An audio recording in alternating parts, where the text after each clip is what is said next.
Hey guys, it's Ryan and Jessica coming to you from El Salvador. So check this place out. Check it out. Yeah, it's gorgeous. Yeah, we are about 30 minutes east of La Libertad in a place called San Alfredo. This is an Airbnb that is owned by one of our subscribers. His name is Jose, and it's with profound gratitude that we thank you, Jose, for opening this place up to us for the night. Jose had reached out to us some months ago now, and just with a note of thanks to say thank you for telling the good side of the story of El Salvador. And he owns this place. It's his Airbnb, and he said, "You want to check it out? It's on me." And so we're like, "Sure, let's do it." Yeah. And we got Nikki and James are coming. Tom and Emily are coming. A bunch of people are coming later. People are coming with their kids, and it's going to be a great time. We've got an interview coming up with Tanya and Tyson. They're Canadians from BC. They're moving here to El Salvador. Exciting. So we'll get to check that out as well. But before we get to that interview, we figured why not show you around this amazing place, this Airbnb. If you want to come to El Salvador, you might want to stay here. You may be. Yeah. I know I would. can see the wind is blowing our camera around in the tripod, but I think we're just going to let that slide. What do you Yeah, I think so. Okay. All right, let's get to that tour. We'll show you guys around. All right, let's go. Let's do it.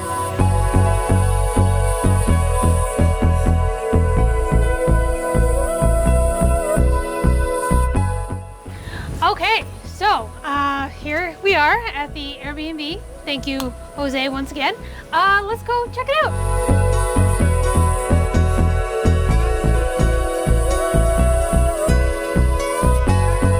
This gorgeous, lovely, super comfortable seating area. Okay, so this tree over here, what do they call it, Ryan? It's a Tahitian screw pine. Yeah.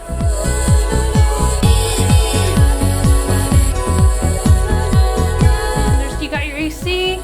This is perfect for a family. It's a queen size bed with a double bed for the kids if they want to sleep over. Shower in here. This is just like our tour of our first apartment. It is, yeah. All right, let's go.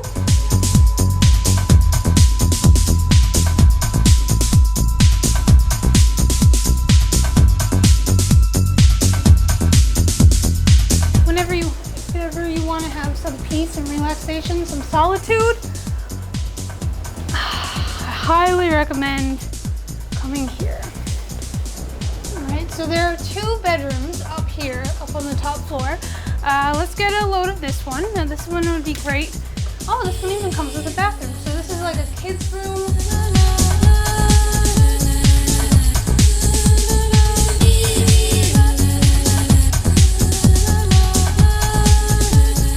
Right, and then you have the seating area here.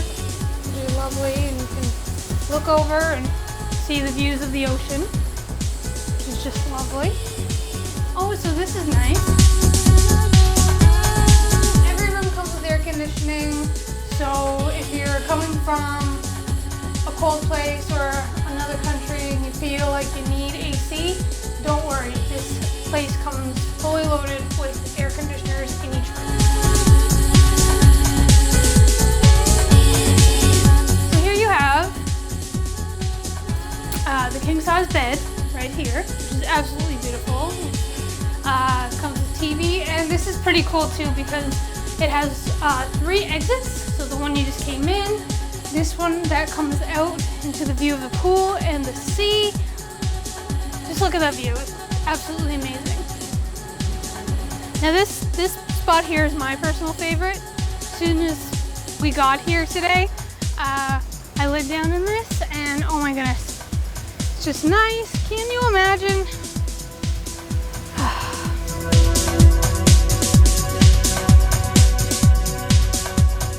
So that was the tour. Yeah. Place is beautiful. Thank you again, Jose.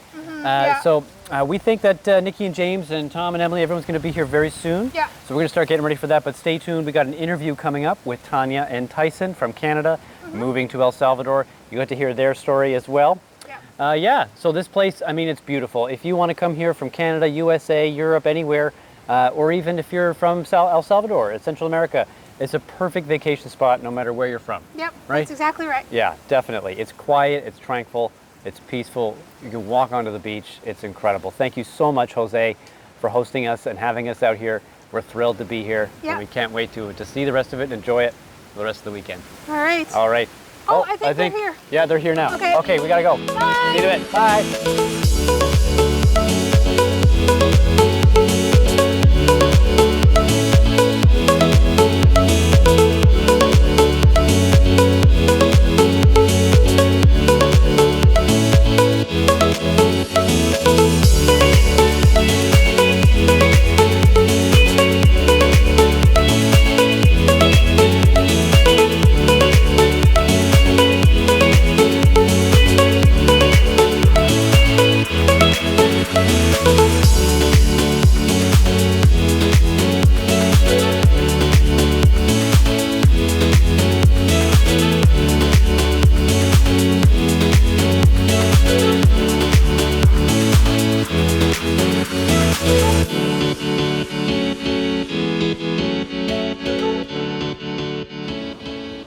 Hey guys, sorry for the interruption, but you know what? Even when you're out here in a beautiful tropical country, having a great time with your friends, life still has a way of insinuating itself.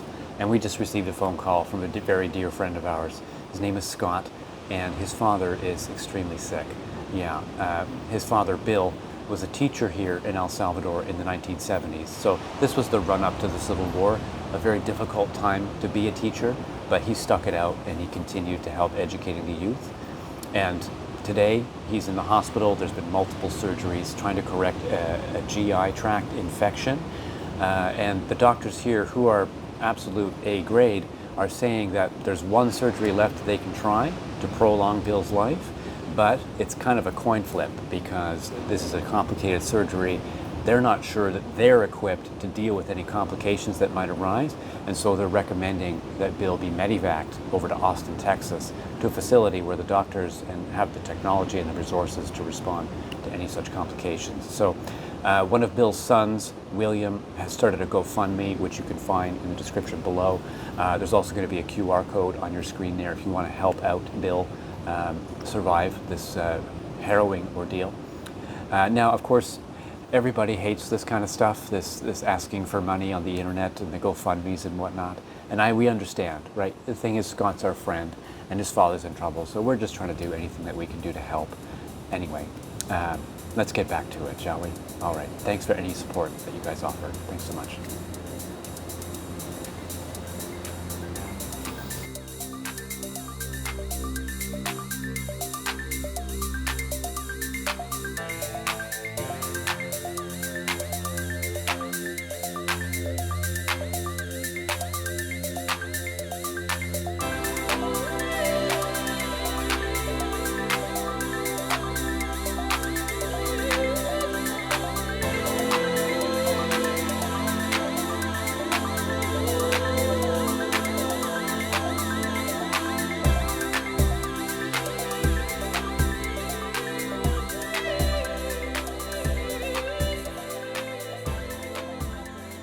Swim in the pool, a swim in the ocean, we watched the sunset, and we figured let's sit down with our friends, Tyson and Tanya here, and hear about their story, because these are some fellow Canadians, compatriots of ours, who are here in El Salvador. Yeah, they came on a visit.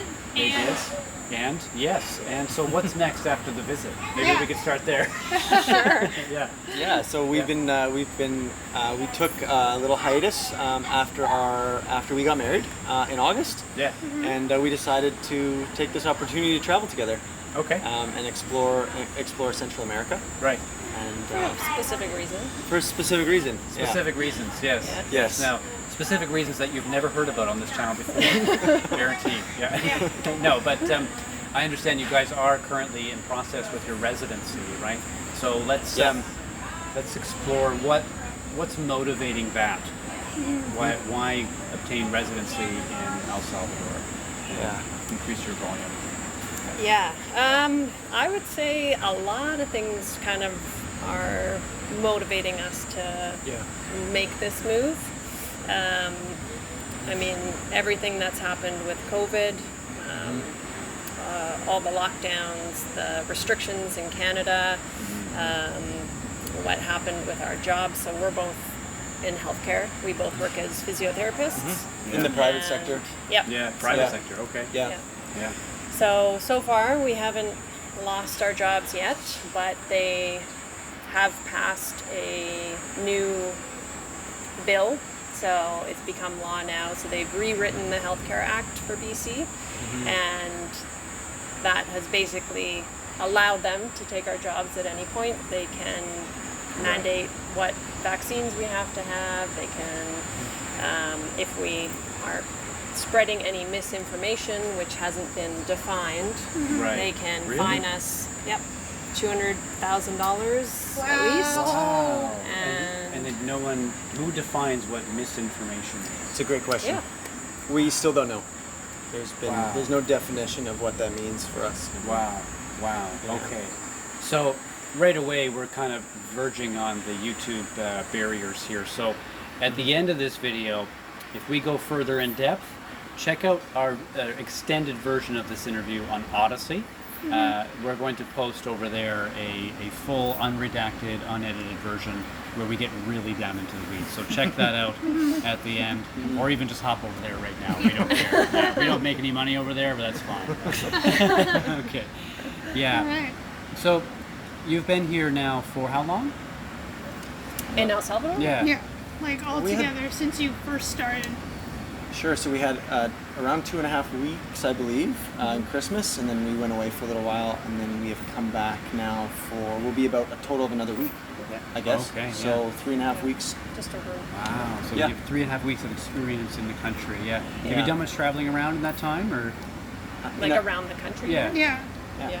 We actually got a really great tour of El Salvador Yeah. with Tanya's brother and Emily Right, Tom and and their Emily, yeah. family. They took us almost to, well, either, we saw a lot of El Salvador. Right. Well, we went to Ataco, Yeah. and we went, I think it was east to Punta Mango, Yeah. which was its own adventure. Right. So That it was an adventure, yeah. it was beautiful, but it's a little more undeveloped. Sure, yeah. But it seems like there's a lot to come there. Right. Right. But really beautiful part of the country. Awesome. Yeah, so we traveled all by car.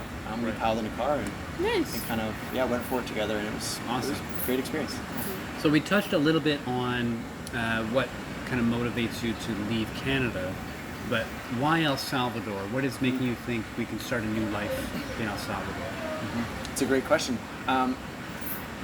When you come to a new country, I think a lot of the experience depends on the people, and what we were able to experience here with meeting you guys and through Tom and Emily and this amazing group of people, it sounds crazy to say, but it felt like there was a sense of home here already. Yeah. Absolutely. We've never felt more welcome Yeah. to a community, especially over the last few years. So that was for us, I think, one of the most important factors in enjoying our time here in El Salvador. Yeah. Yeah. Yeah, I've often felt like a bit of an outsider in Canada, Yeah. and so Yeah. coming here, I felt so welcomed and free to talk about anything, and Yeah. just same morals, same values of the people that are living here. So it's been amazing. Yes, yeah, and we had the same experience. We came here and immediately felt, and not just among the expat community, but also among the Salvadorans that we met, Yeah. this sense of like-mindedness, of togetherness. It's Core actually, values. it's worth touching on this. Like, some of the feedback we've gotten is that there's some concern that we're going to come here as expats and sort of transform the culture and turn it into something else and Yeah. make it into what we want it to be. But I think that the reverse is true. Hearing from you guys, everyone we've spoken to, ourselves, we feel like we have come to a culture that is more in line with our values as they already are. Yeah. And so if anything, we're just going to add to that rather than try to change it. So we're excited for that. We understand the concern, certainly. Yeah. But one of the main unexpected things for us is that we've just found this sense of this is where we belong. This is where our fellow travelers are. Is right Yeah. here in The- Central America. Yeah. Yeah, the kindness of the people here. We flew in from Mexico. We did a stop in Guatemala, and probably 90% of the people got off the plane in Guatemala, and there was in this huge plane that had probably more than 100 people. Yeah, usually. There was maybe 15 of us at the end, 10, 15 of us, and we sat next to an El Salvadorian family, and they were so sweet. We've been trying to work on our Spanish, and Yeah. they were so patient and spoke so slowly and Yes. wanted Yeah. to hear about Yes. us. And it was so nice. It was such a nice way to like get an introduction, because we didn't know. We were told, like, we were warned by people coming down here. Oh, Several. like it's Yeah. scary. Like, you know, have another wallet and Yeah, yeah. We hope you come back. Yeah. You know? Yeah. Said What? jokingly, but Yeah. Yeah. but yeah. But you see, that's how things used to be here. Like Totally. we interviewed somebody who was born and raised here. His name's Daniel, and he talked about how you used to carry 2 cell phones. Yeah. One that is you actually want to keep, and a cheaper one that you give away to Yeah. when you're getting robbed. Totally. And he says that's not true anymore, right? So I get why there's that concern, but it really has changed, hasn't it? Yeah. It's, Oh, it's a very absolutely. outdated way of thinking. Yeah. Yeah. Yeah. And then, like, after we got off the plane, we go to immigration, and they were the nicest people. Yeah. They're so welcoming. They're Yeah. like, come on in. Like, how you doing? Yeah. yeah. It was fantastic. Most places we've been, the border has been pretty just Yeah. Pretty serious yeah, when you get there. flat Yeah. affect. Yeah. Very serious. Yeah. But they really welcomed us very warmly at Yes. immigration. It was Yeah. a nice way to enter the country. Yeah. Yeah. Yeah. Definitely. You probably took a selfie with the Bukele photo, right? Oh. Everyone Oh, does we that. didn't do that. We didn't No, do that. we didn't We have do to do that. that. We have to do that when they come back. Next time. Yes, Yeah, next we time. will. Yeah. Actually yeah. land and stick. When you're doing the full move. Yeah. Yes. Do it then. Yeah. We'll have to. We'll remember. Yeah. Yeah. So Yeah. you're heading back to Canada soon to sort of wrap up your affairs, Yeah. sell the house, get rid of your possessions, that type of stuff, right? That's right. That's got to be quite. I can see it on your faces. That's like wow, Yeah, whoa, like right? Yeah. How did you find the courage to do that? Like we've told our story, but how did you Yeah. find the courage to Oh man. unwind your whole lives, make a move like this? How did you find the courage? Well, I can start by saying this because this has just popped up and this just came to me. Speaking with Jeremy, he told us about this bird that flies up to his deck sometimes, and it's this like tough-looking bird, and it makes this ugly noise. But he says The Toragos. the toragos, Oh, is it? Yeah. and he told us that it was the national bird of El Salvador, Yes. and that if it's put in captivity by humans, Yeah. it would rather starve itself Yeah. than live without its freedom. Yes. And so when he told us that, that was like something that really resonated with us. Yeah, I mean, I think it's very well said. I think absolutely, like freedom. Freedom is the kind of the real ticket that we're Yeah. going for, and I'm not sure we valued it to the extent that we do, or maybe that we have over the last few years. It's been so apparent that this is such an important thing to value Yeah. in life, and I don't think maybe we took it for granted in Canada. You know, things are pretty good there, Yeah. or were pretty good there for a long time. That's right. I mean, we see what's coming. Yes. We kind of yeah. are aware of what's been going on in Canada and what's coming down the line, and Yeah. we are committed to not living that kind of life and getting away from that and living in a community that has our same values. And you know, that stuff doesn't mean that much to us. It's just a place, and as much as we had hoped that we'd always live there and that would be our home forever, the reality is that place has changed and Dramatically. we Yeah. we know our future can't be there. Right. So So it seems like it came right down to just a binary choice. Do you want to stick with what's familiar and comfortable and lose your freedoms, or Yeah. go into something unfamiliar and different and keep your freedom? So it sounds like. Is that right? Does that describe it? yeah. I'd say that's really accurate. And you know, on that same note, Tanya has been very good at saying, like, she doesn't want to be a sitting duck, and she doesn't want us to be sitting ducks. To know what's coming and to just sit there and not act Right. is not something that we would be able to live with very well. Right. So I really admire her for pushing us to be really focused and actually take action. Yeah. Yeah. Yeah, and it's been super helpful to come down and see people who have done this. You know, Right, sure, yeah. like talk to you Yourselves. guys. You guys have done it. Hear all these stories of people who have gone through very similar things, Yeah. and to know other people are doing it and making it work. and it makes it a lot less scary. Yes, So, yes, and yeah. making it work Yeah. is a really a kind of a key point. Like when we showed up here, Jess and I, we had an Airbnb booked for 1 week, and we had work Wow. that was not stable, right? We didn't know Yeah. how we would be able to sustain ourselves. We had no idea. We just knew we had to try. And we had to make it work no matter what. Exactly. Yeah. And now, as contractors online, we have found a client that we feel very good about, and we have like we're in our second apartment now, right? Yeah. It just worked out, and the more this carries on, the more blessed the journey feels. And the more confident we are that we made the right choice. So like that first week was just, boy, that was, we didn't know where we were going to be staying at the end of that week. Right? Yeah, So it was uncertain. wild. Yeah. Yeah. Yeah. And you guys, almost envy you guys. You're just at the beginning of that journey. Almost envious. Yeah, because it's an exciting time. Yeah. Like when everything is liquidated in Canada and everything is sold and you're on the plane, it's such a great feeling. Yeah. Yeah. It's a terrifying, dizzying feeling. They've but already had the it's- preview though, Yes. which is good. It's Yeah. just something we never had. We were like, Yeah. just Yeah. keep going until, Yeah, you have some sense of what you're heading into. yeah. But still, the future is just a massive possibilities in front of you. Yeah. It's a great sensation.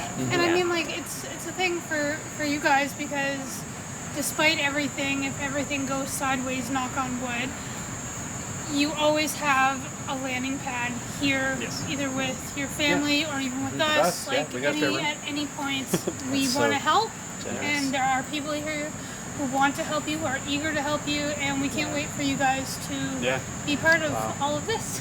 Yeah. To join the community. That's Yeah. really generous, you guys. Thank you. Awesome. Yeah, the community has been so welcoming. That's probably the biggest reason we wanted to move here, because we were doing a little bit of an exploratory research project coming down. Field And, research, yeah. yeah. Yeah. So when we got here, we knew. We just knew. So It's been something we've been missing fully back in Canada over the last few years. Yeah. We have some family that we can speak fairly openly with, and some friends, but a larger sense of community with people who really share those values Right. has been something that Yeah. we feel we've been missing, and we feel that here. Yeah. Yeah, like, and we can identify with that as well. Back home in Canada, we felt like we kind of had to whisper and Yeah. not really share what we really believed. Yeah. And really what we believed in was the Charter of Rights and Freedoms, yeah.